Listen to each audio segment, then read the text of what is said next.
Hello everyone, hope you're doing well. I thought we would do a video talking about the next major update, because I feel like a lot of the content that I've been making has been talking about the funny dramas that have been going on. Obviously the Chinese stuff, the Oplot stuff, and also many others. But I thought I'd just make a video talking about how I actually feel about the next update and what we saw on the dev server and how everything generally feels. And to be honest, it's very positive. The update itself doesn't seem to really have too many big issues. There's a lot of vehicles across the board in this update, not a ton of them are premiums, and then also there's a massive amount of updated stuff, which is also pretty cool. Not just with the Tiger 2P getting updated, but a bunch of cockpits being updated, such as the Meteor ones, and also the helicopters, and a bunch of detailed damage models coming in for the A10 and Su-25. They are continuing to kind of add all of those updated things in, and generally I feel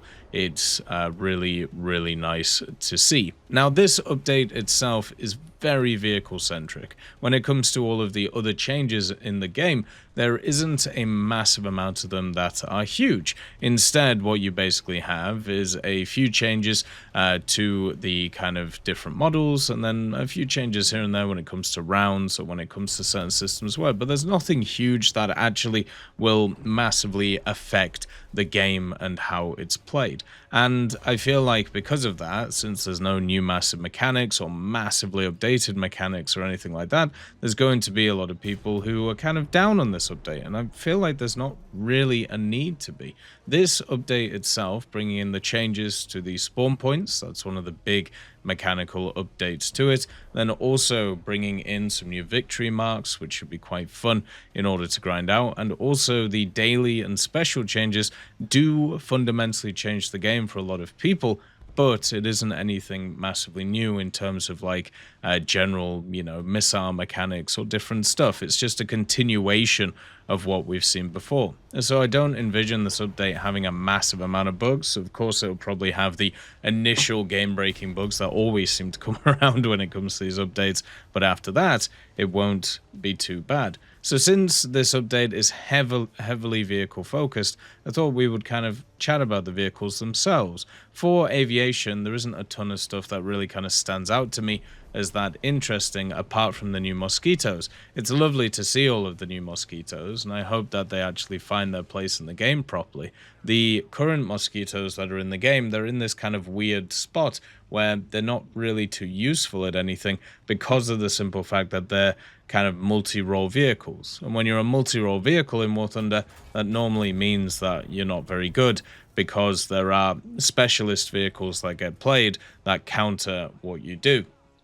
But it's still really nice to see all of the new mosquitoes, especially after some updates were made to them in the past. Other parts of it, obviously you have the F5, you have the Hornets for Britain, which is just a continuation of what we've seen before, and then also things like the Sufa to help out the Israelis. But generally you're not looking at anything that's meta-defining, nothing that's too crazy, or not a continuation of what you've seen before. The B-66 is actually one of the most interesting vehicles in this next update, and generally, once again, it's not actually going to change anything, because it's just another bomber vehicle that's similar to the Vautour. Every so often, you'll see it in ground forces, and there'll just be a massive explosion near you, and you'll be like, oh, I wonder what that was. Oh, yeah, it's the B-66. So, from an aviation point of view, the biggest change is not any of the vehicles, because generally it's nice to see them, but they're not, going to change any metas. The biggest change is actually in the battles themselves, where in Aerialistic they've actually made it so people can spread apart more at the start of the battle. So basically you don't all spawn on top of each other, and instead you can spawn even 30 kilometers along kind of an area. At least that's how it worked on the dev server. Maybe they'll refine it as it goes forward. And this means that people will have different attack angles. It'll mean that where you spawn actually has a bigger difference, because it means that you'll be getting to certain areas either a little bit slower or a little bit quicker than you were previously. So it does actually make quite a large difference in terms of what you do there. ground is basically where you actually have the most additions. Obviously, a lot of them are the M55, and I've seen a lot of people kind of, poo-poo about the M55, the idea of another copy-paste SPH, and I get it, I do. Like, it's annoying if you are a person who plays multiple tech trees, having 5 of these things to kind of grind out, but the fact that the vast majority of people don't play multiple tech trees is kind of sad. But also at the same time, that means that this vehicle isn't just pigeonholed into one tech tree, meaning that other people can enjoy it. I wish, as I've said previously, there were some mechanics with the research of similar, if not the same vehicles, to make them cheaper every time you research or spade one of them, but c'est la vie. That isn't in the game, maybe in the future. And then, of course, you have a bunch of other interesting vehicles. You have Italy finally getting a great AA. France also getting it. The return of the CV90 105 TML, which was very surprising to see with this update. Then you have the Stingray, which is my pick of the update because that type of light tank is always incredibly fun to play, and the BMD 4M2 on top of that will be entertaining to play as well. And the Oplot, which many have been looking forward to, and it's really nice just to see some Ukrainian vehicles in the game.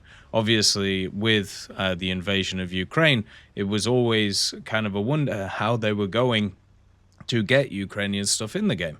And it looks like the Subtree idea has pretty much helped out. Also, the Sky Saber coming in, the Buck M3 coming in, we'll finally see what it looks like with every nation having a new SPAA and having the ability to be able to defend themselves, which I think is pretty cool. Helicopters got a massive amount of upgrades in this update too, not just the detailed damage models and the detailed cockpits for stuff like the RAH-66, but also the AH-64E, the Mi-35s getting brought in as well, and also new weaponry for many different nations to bring them into the fire and forget era. These vehicles are going to be very annoying to fight, but no different once again from what we've already seen before with spikes and also other areas. So for me, helicopters are going to be in a lot better place than they were previously, and now that the major nations, e.g., Russia and also America, have these fire and forget missiles, you're going to finally see how powerful these things are and how annoying they're going to be to fight against, because people will grind these out, unlike some random Israeli helicopter with access to spikes.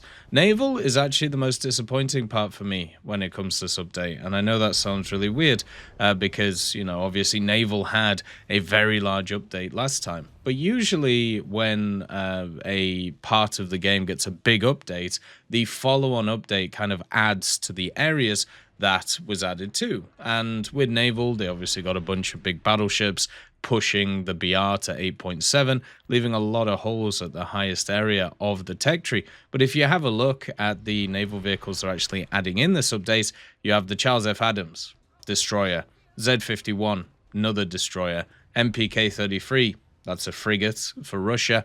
For Britain, you have the Saumarez, which is another destroyer. For Japan, you have the Tsugaru, which is, I believe, a destroyer kind of escort. And then you have the Hei, which is the battle cruiser. For Italy, you have the Baleno, which is a random coastal machine. And for France, you have the Intrepid and the Glore, which once again, cruiser and I believe random kind of coastal vehicle. So if you take away the Nelson, which of course is the premium, and the Maryland, which is the other premium, everything else is kind of middling vehicles and not adding on top of what they were doing when it came to the top BRs. So it's just kind of interesting how they didn't expand that area, because they usually do. And that's odd, if I'm honest with you. It's very, very weird. The updates to Poland and Eastern Europe are really nice to see, and also many of the other changes. It will be interesting to see how it affects different parts, with so many of the different pieces of weaponry being added to so many vehicles now, and how it's going to move stuff around. For me, when I look at this update, I actually just see a lot of positives. I see a lot of standard tech tree vehicles that people can grind out. I see a lot of positive changes for gameplay in terms of the spawn point stuff, and also the way that they've changed how certain vehicles are spawned in certain game modes, and a kind of continuation of them trying to improve damage models, which is something that they've put a lot of work into over the time. And there's also a few other things which are cool, like the radar thing is interesting. I want to see how people actually use that, because for me, I don't think it's going to be that useful, but for others, it could obviously have a big impact. And then also stuff like the Steam's game recording feature. Now, this is kind of one which has been overlooked because pretty much nobody has talked about it, but this feature means that you as an individual are going to be able to record all of your different kind of gameplay things and highlight them how you want. And this is great because it means we'll see more content around it, and also we'll see more interesting things that people are able to do. So very much looking forward to that. The only area of the game which I think is not as good as it kind of could be in the next update is the nuclear bombers. So they've added a new set of nuclear bombers to the game, which are going to be a top tier for ground. You have the Su-24M, the F-111F, and the Tornado IDS Asta. All of these vehicles are going to be coming in for the separate nations, and the problem that I have with them is they're all pretty much low acceleration vehicles at the start, which are also very large targets in terms of being able to get annihilated. I don't think this actually solves the issue.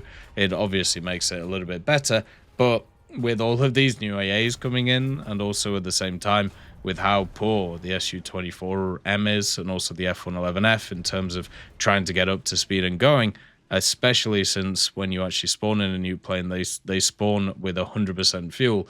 We're going to have to see how that goes, but I just don't think it's going to go well.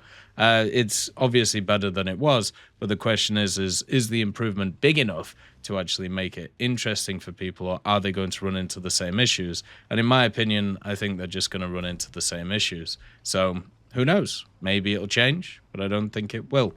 Overall, this update's looking great. Let me know what you think about it. As always, I hope you have a wonderful day, and I'll see you next time.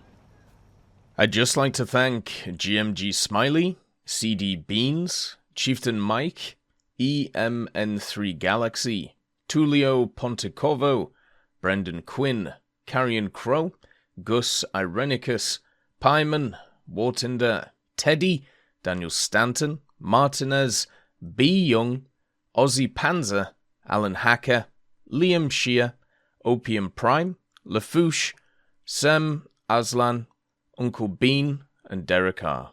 for supporting the channel.